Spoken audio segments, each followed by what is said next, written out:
Halo guys, kembali lagi bersama saya Miki Setiawan. Untuk part yang pertama ini, saya akan menjelaskan tentang apa saja yang perlu disiapkan dan diinstal. Yang kemudian dilanjutkan dengan kita akan membuat sebuah plugin sederhana menggunakan Android Studio dan OpenCV. Oke, jadi sebelum saya mulai, saya ingin memberitahukan bahwa saya menemukan cara ini di salah satu thread di forum Unity yang dibuat oleh Thomas Mountainborn. Jadi thread ini berjudul Tutorial Using C++ OpenCV within Unity. Akan tetapi, tutorial yang dibuat oleh Thomas ini hanya dapat dibuild di desktop. Sedangkan saya ingin membuatnya di Android.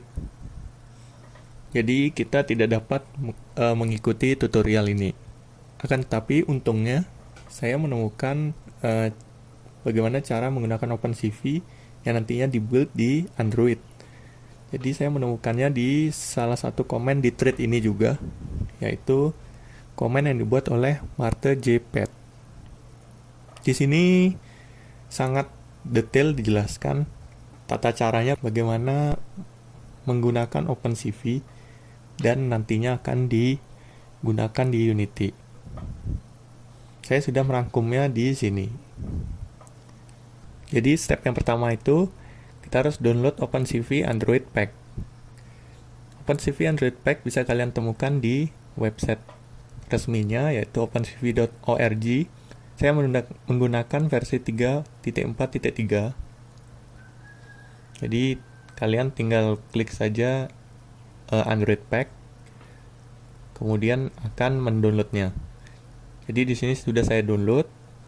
Isinya yaitu ada beberapa file seperti di gambar. Langkah selanjutnya yaitu kalian harus mendownload Android NDK yaitu Native Development Kit dan CMake. Jadi dua-duanya ini kalian bisa download langsung di Android Studio. Tinggal klik Configure SDK Manager, lalu SDK Tools. Nah, di sana terdapat NDK dan CMake. Tinggal kalian centang, lalu download. Kebetulan di sini sudah saya download sebelumnya.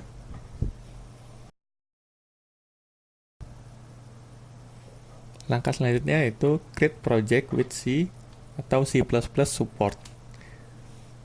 Kita langsung saja create a new Android Studio project.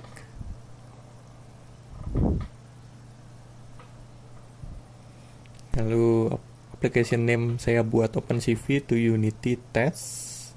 Jangan lupa dicentang include C++ support.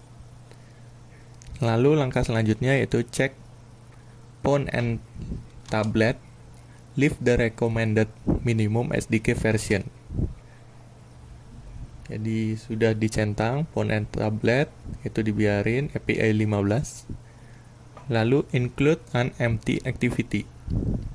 Jadi kita pilih empty activity.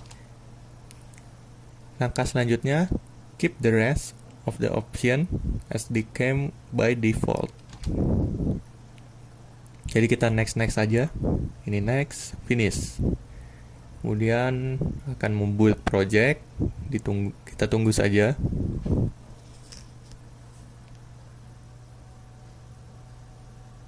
Jika sudah seperti ini, kemudian langkah selanjutnya yaitu Android Studio has now created a project folder.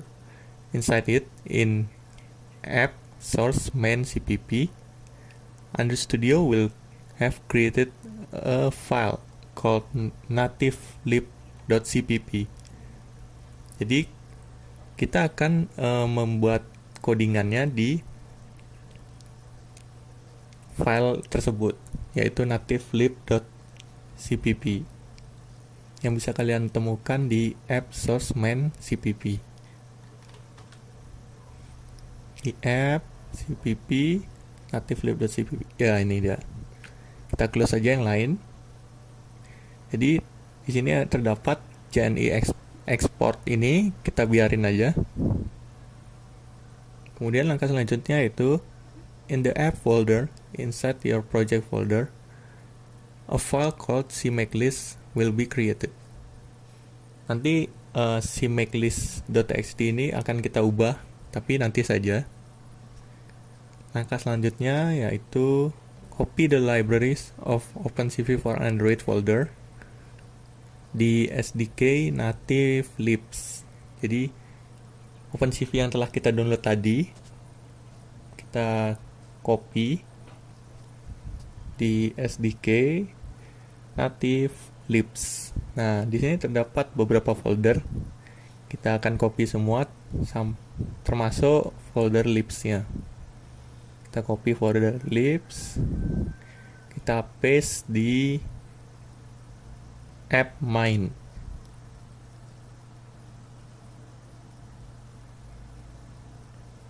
Kita klik kanan, show in Explorer,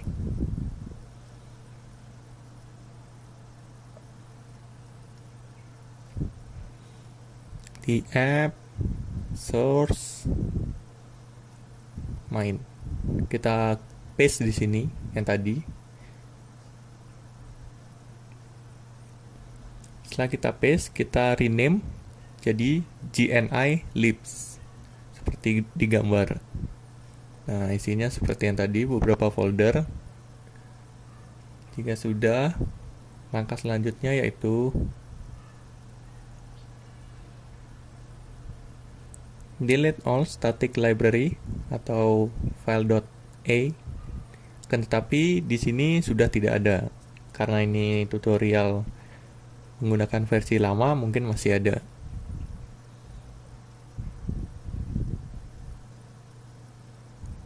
Next, copy the header files in OpenCV for Android, yaitu di SDK native JNI include. Kita akan copy di main CPP.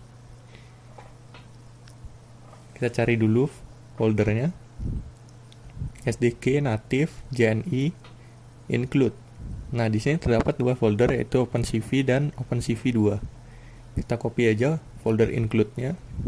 Kita paste di main CPP di project Android Studio.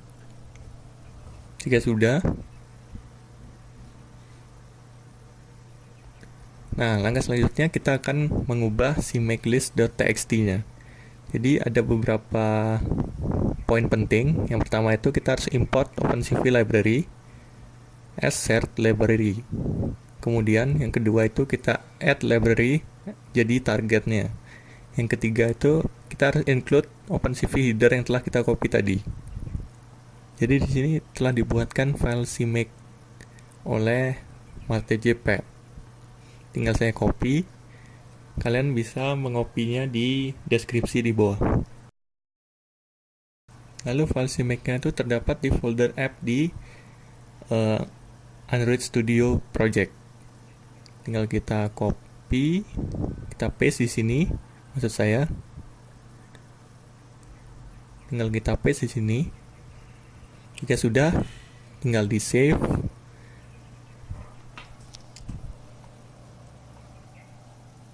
Langkah selanjutnya yaitu kita sudah bisa membuild project-nya. Tapi sebelum kita build, saya akan membuat sebuah codingan sederhana, yaitu membuat inputan gambar menjadi outputnya hitam putih. Jadi yang pertama kita lakukan yaitu include core dari OpenCV. Oh, ternyata di sini belum ada suggestion untuk menginclude OpenCV. Tinggal kita close project-nya lalu buka kembali.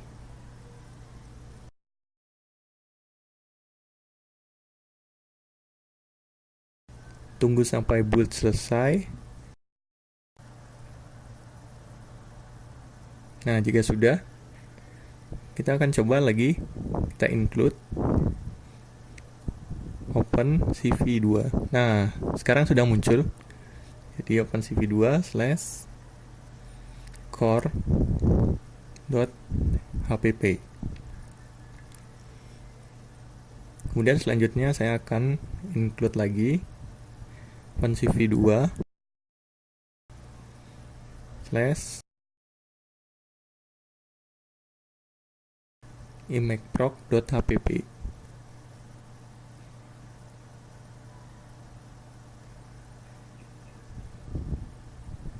Lalu jangan lupa saya akan membuat namespace using namespace CV.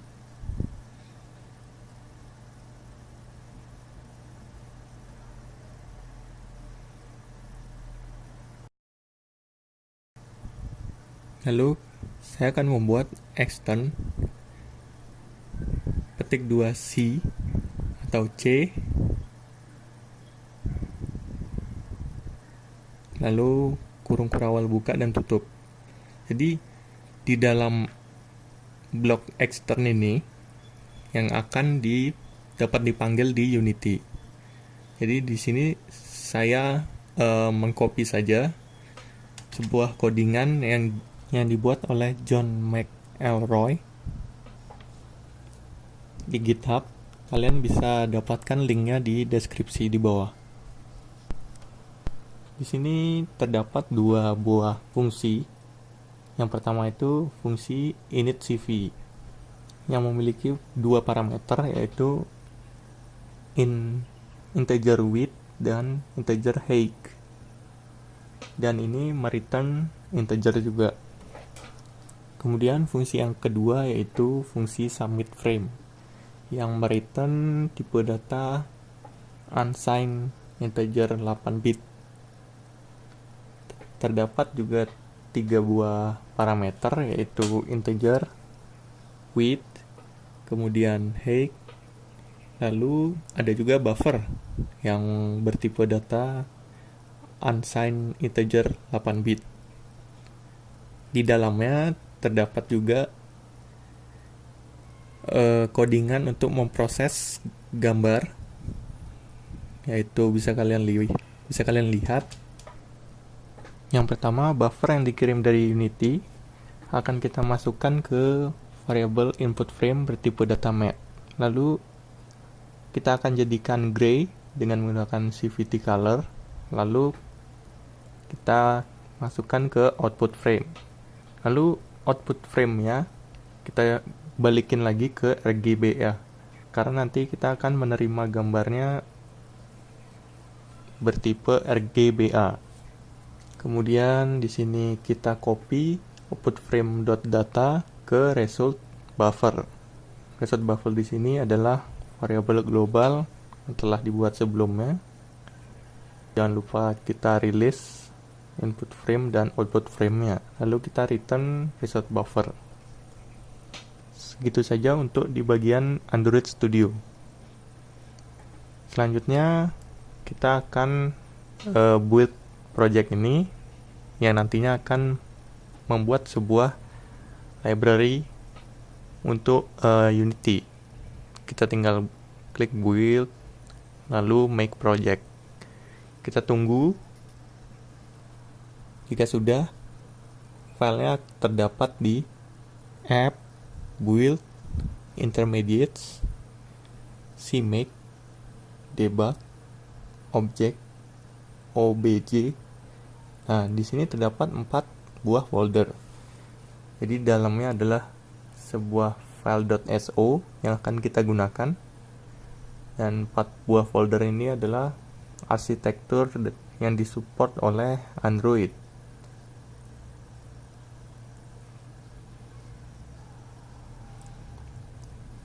Langkah selanjutnya adalah di Unity, yaitu di part selanjutnya. Untuk part ini saya rasa cukup.